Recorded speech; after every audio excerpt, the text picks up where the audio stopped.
Hello बच्चों, नमस्ते। आज हम कक्षा 12वीं अर्थशास्त्र के अंतर्गत पूर्ण प्रतियोगिता में मूल्य निर्धारण किस तरीके से होता है। वैसे हमने कल के वीडियो में देखा था पूर्ण प्रतियोगिता का अर्थ क्या होता है, पूर्ण प्रतियोगिता की परिभाषा क्या होती है, अपूर्ण प्रतियोगिता किसे कहते हैं और एकाधिकारी प्रतियोगिता कैसे कहते हैं। तो पूर्ण प्रतियोगिता के अंतर्गत मूल्य का निर्धारण करने से पहले मैं थोड़ा पिछले वीडियो का थोड़ा सा पूर्ण प्रतियोगिता का अर्थ बता दूं कि पूर्ण प्रतियोगिता होती क्या है या पूर्ण प्रतियोगिता किसे कहते हैं। तो पूर्ण प्रतियोगिता वह प्रतियोगिता होती है या अर्थव्यवस्था की वह अवस्था जिसमें क्रेता और विक्रेताओं की संख्या सबसे अधिक हो, क्रेता और विक्रेताओं को बाजार का पूर्ण ज्ञान हो, क्रेता और विक्रेता एक दूसरे के निकट संपर्क में हो बिना किसी भेदभाव के। ऐसी प्रतियोगिता जिसमें मूल्य विभेद नहीं पाया जाता हो और वह प्रतियोगिता जिसमें वस्तुएं समरूप हो और फर्में या फर्मों का प्रवेश एवं बहिर्गमन पे किसी तरीके का कोई नियंत्रण नहीं हो। मतलब पूर्ण प्रतियोगिता बाजार के अंतर्गत फर्में आसानी से उद्योग में आ सकती है और उद्योग से बाहर जा सकती है। तो पूर्ण प्रतियोगिता का अर्थ आपको समझ में आ गया होगा कि जिसमें क्रेता और विक्रेता की संख्या सबसे अधिक हो, क्रेता और विक्रेता को बाजार का पूरा ज्ञान हो, समरूप वस्तुएं हो, मूल्य विभेद नहीं पाया जाता हो, ऐसी प्रतियोगिता को हम पूर्ण प्रतियोगिता बाजार या पूर्ण प्रतियोगिता कहते हैं। तो ये परिचय में हो गया। ये किसमें हो गया? परिचय में। ये पूर्ण प्रतियोगिता होती क्या है। अब पूर्ण प्रतियोगिता बाजार के अंतर्गत किसी भी वस्तु का मूल्य निर्धारण किस तरीके से होता है या कैसे होता है वो मैं आज आपको इस चैप्टर के माध्यम से समझाने की कोशिश करूंगा। अभी फिलहाल में भी हम लोग देखें तो पूर्ण प्रतियोगिता बाजार में किसी भी वस्तु की कीमत तय जो है दो पक्षों के द्वारा होती है, मांग पक्ष और पूर्ति पक्ष, इनके द्वारा होती है। पहले ऐसा नहीं होता था। पहले जो प्राचीन अर्थशास्त्री थे उनमें आपस में मतभेद था, जिनमें आपके एडम स्मिथ और रिकार्डो का मत था कि वस्तु की उत्पादन लागत के द्वारा किसी भी वस्तु की कीमत तय होना चाहिए। यह प्राचीन अर्थशास्त्रियों का विचार था कि किसी भी वस्तु की कीमत कितनी होगी। तो उन्होंने यह माना था कि कीमत कितनी होनी चाहिए, उसकी लागत के बराबर। कितनी होनी चाहिए? उसकी लागत, कि किसी भी वस्तु को बनाने में कितनी लागत लगी है या किसी भी वस्तु को निर्माण करने में या उपज करने में, उसमें आपके उत्पत्ति के जितने भी साधन हैं। कितने साधन? उत्पत्ति के 5 साधन हैं। पहला साधन कौन सा?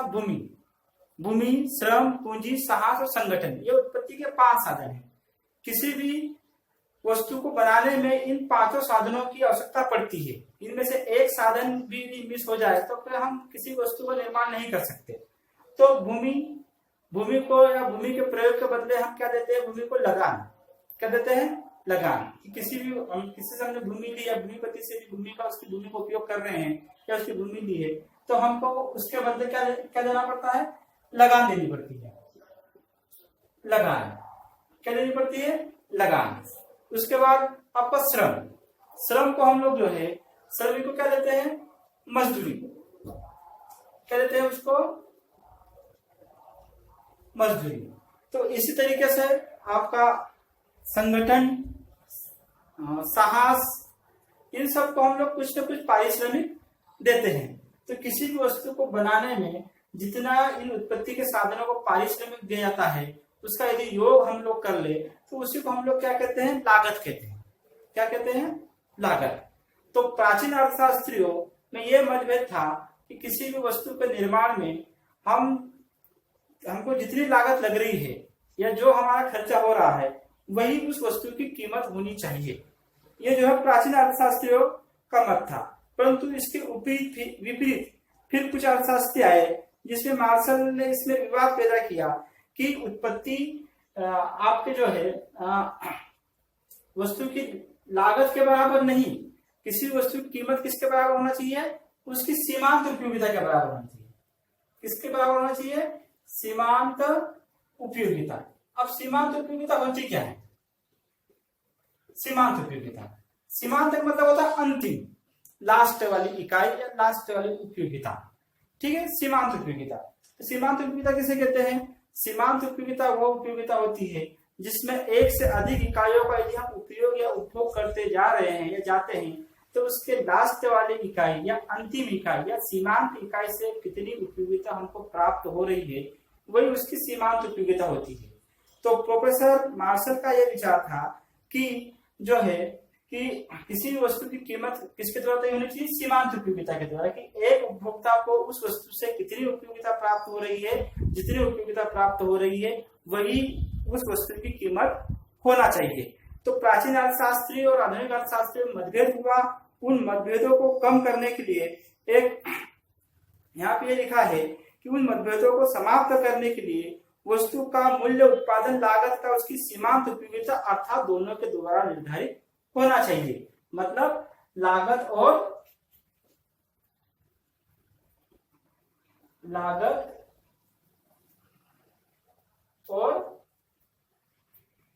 सीमांत उपयोगिता, लागत और किसके द्वारा? सीमांत उपयोगिता के द्वारा जो है किसी भी वस्तु की कीमत तय होना चाहिए।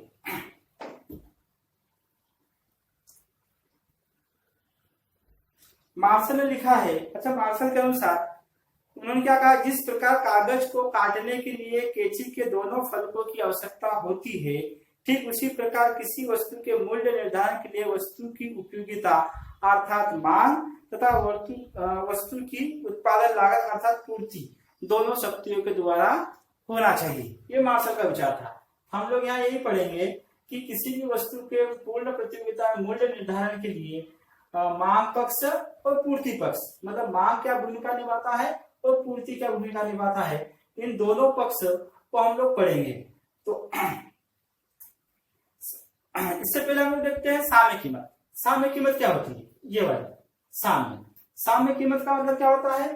साम्य कीमत का मतलब होता है, सीधा मैं आपको समझा दूं, मांग पक्ष बराबर पूर्ति पक्ष बराबर पूर्ति पक्ष। मतलब कहने का मतलब है कि जहां पे मांग पक्ष और पूर्ति पक्ष आपस में संतुष्ट हो जाए, बराबर हो जाए, या फिर मांग बिंदु और पूर्ति बिंदु जिस बिंदु पे, जिस पॉइंट पे या जिस डॉट पे आपस में मिले या क्रॉस करे, वहीं पे किसी भी वस्तु की कीमत तय होती है। तो साम्य कीमत का मतलब क्या हुआ? किसी वस्तु का मूल्य उस बिंदु पर निर्धारित होता है जहां पर मांग एवं पूर्ति शक्ति आपस में बराबर हो जाएगी। ये दोनों चीज जहां पे बराबर हो जाएगी वहीं पे किसी वस्तु की कीमत तय होगी। इसी मूल्य को साम्य कीमत कहते हैं। इस प्रकार साम्य कीमत वह कीमत है जिस पर की वस्तु की मात्रा जो कि विक्रेता बेचने को इच्छुक है उस मात्रा के बराबर होती है जो कि क्रेता खरीदना चाहता है। यह वह कीमत होती है जो बाजार को साफ कर देती है। अब बाजार को साफ कर देती मतलब क्या? मतलब न तो अतिरिक्त मांग बची है और न अतिरिक्त पूर्ति बची है, मतलब बाजार इक्वल हो गया, बराबर हो गया। यदि अतिरिक्त मांग बचेगी तो क्या होगा? अतिरिक्त मांग बच जाएगी तो मतलब खरीदने वाले ज्यादा हो जाएंगे, मांग करने ज्यादा हो जाएंगे, पूर्ति कम है तो फिर क्या होगा? फिर वस्तु की कीमत बढ़ जाएगी। या पूर्ति अधिक हो गई, खरीदने वाले कम है और पूर्ति अधिक हो गई तो क्या होगा? खरीदने वाले कम है, बेचने वाले वस्तु की मात्रा बाजार में अधिक है तो वस्तु की कीमत कम हो जाएगी। तो इसी के द्वारा जो है किसी वस्तु की कीमत तय होती है। अब हम लोग देखेंगे मांग पक्ष।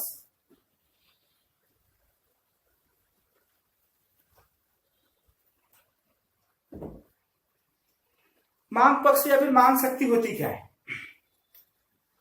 किसी वस्तु की मांग उपभोक्ता द्वारा की जाती है। यह पता हमको कि मांग कौन करता है? उपभोक्ता, जिसको उस वस्तु की आवश्यकता है, तो जिसको आवश्यकता है वो उसकी मांग करता है तो उसका उपभोक्ता क्या होता है। तो किसी भी वस्तु की मांग उपभोक्ता द्वारा की जाती है। उपभोक्ता किसी वस्तु की मांग उस वस्तु में निहित उपयोगिता का कारण करता है। उपभोक्ता उस वस्तु की मांग क्यों करता है? क्योंकि उसके अंदर उपयोगिता है। अब उसके अंदर उपयोगिता है इसलिए वो उसकी मांग करता है। अब जितनी उस किसी वस्तु में अधिक उपयोगिता होगी उसकी मांग उतनी अधिक होगी।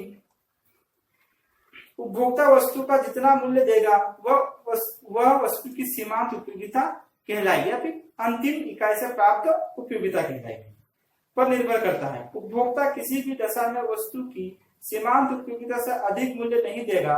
इस प्रकार उपभोक्ता के लिए वस्तु की सीमांत उपयोगिता वस्तु के मूल्य की अधिकतम सीमा निर्धारित होती है। मतलब मांग पक्ष कौन है? मांग पक्ष उपभोक्ता है। कौन है? उपभोक्ता है। कीमत कितनी देना चाहेगा? सीमांत उपयोगिता के बराबर। कितनी देगा? सीमांत उपयोगिता के बराबर। मतलब उसको ऐसा लग रहा है इस वस्तु की कीमत, जैसे मान लो उदाहरण के लिए पेन, इस पेन को दुकान पर खरीदने गया और उसके लिए इस पेन की उपयोगिता 20 रुपए के बराबर है। कितने रुपए के बराबर है? 20 रुपए के बराबर। अब 20 रुपए के बराबर है तो दुकान पे गया, दुकान से उसने विक्रेता से बोला भाई मुझे ये पेन चाहिए और पेन की कीमत कितनी है? उसने बताया ये पेन की कीमत 30 रुपए है। तो उपभोक्ता ने बोला नहीं 30 रुपए तो ज्यादा हो गए, मैं 20 के 20 रुपए दूंगा क्योंकि मेरे लिए इसकी उपयोगिता 20 रुपए के बराबर है। अब 20 रुपए के बराबर है, पक्ष मतलब ऐसे का किस तरीके से चलती है और वो आपस में कहाँ पे एक दूसरे को क्रॉस करती है, जिस पॉइंट पे या जिस बिंदु पे वो आपस में उनका मिलन होता है या फिर जहाँ पे वो आपस में क्रॉस करती है, वही बिंदु उस बिंदु को हम ई कहते हैं और उसी ई बिंदु पे जो है वस्तु की कीमत तय हो जाती है।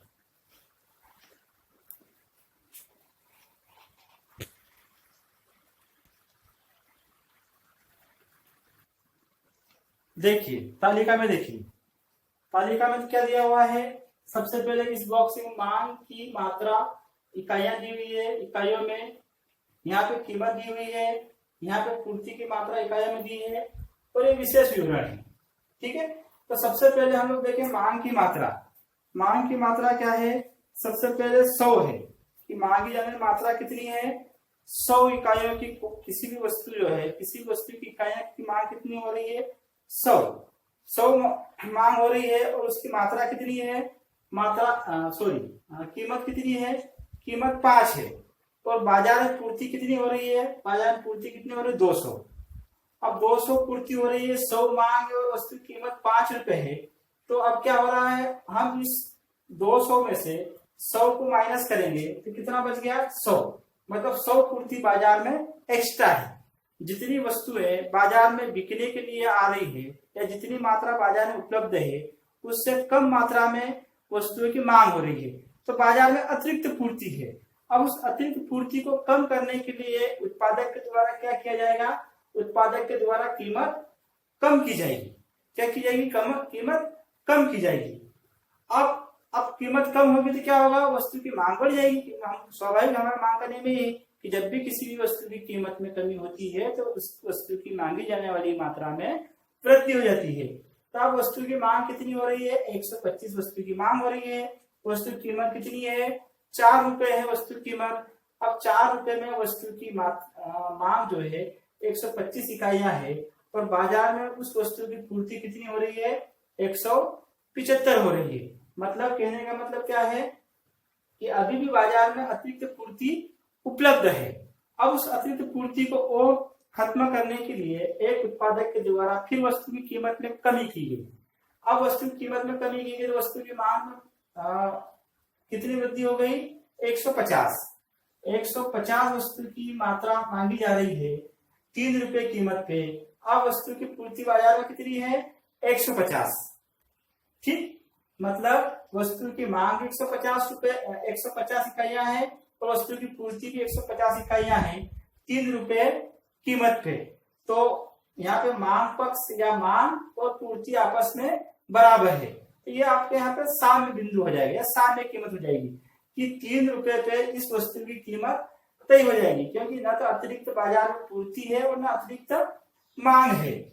फिर क्या होगा? फिर यदि मान लो वस्तु की कीमत फिर कम होती है तो क्या होगा कि उपभोक्ता द्वारा वस्तु की मांग और बढ़ जाएगी। अब 2 रुपए में वस्तु की मांग कितनी बढ़ गई? 175, परंतु बाजार में पूर्ति 125 ही है। कितनी है? 125।